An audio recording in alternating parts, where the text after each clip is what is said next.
Hey friends, Scott Smith with the Smithy McKellar Williams. Want to give you, as we're approaching the end of the year, kind of a quick market update of what we have been experiencing recently and looking back a little bit at our Twin Cities real estate market for 2023.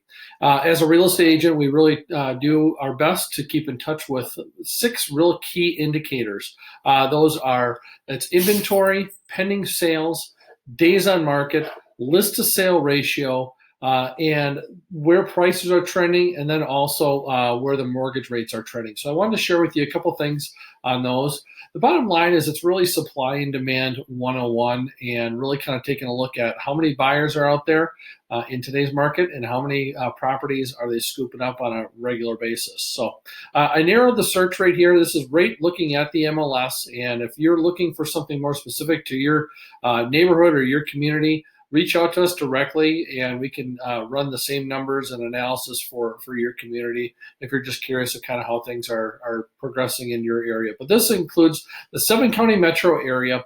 I did exclude previously or new construction. So we're just looking at previously owned properties. New construction days on market tends to be longer, and that can skew some of the numbers. So I just want to look at what we're seeing for existing homes in the 7-county metro area. The first thing chart that I'm showing you is the number of homes for sale right now. Historically, we always see a slide as we get into the fall months. The spring season is obviously the most robust, but then it drops. We've certainly had more and more challenges with the inventory over the last couple of years, the active inventory, but our transactions are really going strong. So the buyers that are out there right now, there isn't as much competition, so that's a good thing. And they're getting some good value on those properties. We're really trending more towards a stabilized real estate market. So I'll show you kind of where we are with the pending sales in today's market.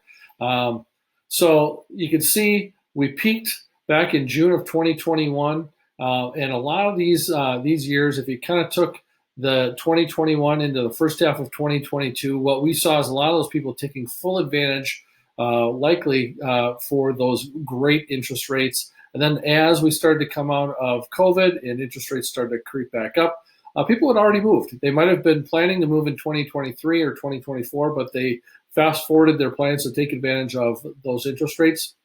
And then we saw things slow down quite a bit with those pending sales. Where we are this year, we're actually starting to kind of climb out of an abnormally slow summertime, but back into fall, we're actually having some really good market activity. So I anticipate what we're going to see is as we get into February, March, when the spring market here hits, we're going to actually see a pretty robust environment for the real estate market again. So the next thing I want to share with you is the days on market. Days on market, obviously, from when a property is listed and to up to when that contract is accepted, not closed. We're looking at this days on market. This is a 5-year trend. I'm going to actually slide it to the 3-year trend. We saw that it was down below 2 weeks, 11 days all the way through 2022. Now we're actually back up to 17 days. 3 weeks is actually a pretty nice time frame. It gives buyers a chance to kind of breathe as they're going into the market. That being said, we're seeing our sellers a little bit more anxious. How come we're not getting as many showings?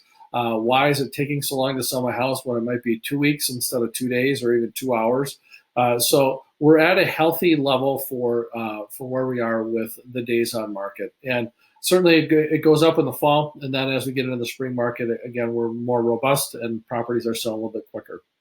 The next thing we take a look at is the percentage of the original list price that we like to see. A couple things with this. I made some notes. If you look at the spring and the summer, all the way back to April of 2020, let's go February of 2021 up until April of 2023. So about a 24-month span, we were seeing list price to sale price at or above 100%. So the peak that we saw was April of 2022 and May of 2022, 102% of the list price. So obviously those multiple offers were going gangbusters, but now we're settling back down into more of a kind of a normal historic trend. Back in 2020, we were seeing 98.9%, and the last few months we're seeing 99.4, 99.4, 99.5. So we're seeing actually some great opportunities if you are looking for to negotiate a little bit. Good real estate experience. We know where properties are maybe overpriced and where we can maybe trim a little bit of that fat off there for our clients. So we've had some great experiences for our buyers in negotiating some fantastic deals for them. So that's been a healthy way to look at the real estate market. Next thing I want to share with you is sales price. So a couple of things with this. If we went back to October of 2020, there's some stuff to talk to people about at Thanksgiving, the holiday parties. October of 2020, our average sale price in the Twin Cities, 7-county metro area was $344,268. $344,268. Remember that number. As we head forward to where we are now, $421,506. So prices are not dropping. And what we've seen is more and more buyers that are saying, hey, we just want to wait until prices come down. Obviously, this trend shows it, but there's also some opportunity for negotiation on that. So think about this, in 36 months, we've seen over $75,000 of appreciation in those homes. So the question for a lot of people, hey, should we wait to buy, or should we go after it right now, even with the interest rate environment being a little bit more in flux? I think the data here just shows you that it doesn't make sense to wait, because if you wait a year or two, the property that you're looking to step up to, or your next house, might be $30,000 to $50,000 more, and you might be waiting to save a couple $100 on your monthly mortgage payment, and you're missing out on some significant appreciation with that. So share that. If there's any soundbite I can share with you, that is at $75,000 plus in appreciation in the last 3 years. So certainly it has a significant impact on the wealth that you're building and the equity of your house. You can always refinance down the road. So the sixth point I want to share with you is where mortgage rates are heading. What we're seeing with mortgage rates in the last couple of weeks, we've actually seen them trending significantly downward. We peaked at just about 8%, and there were some people that were a little bit over that for a 30-year fixed rate conventional mortgage.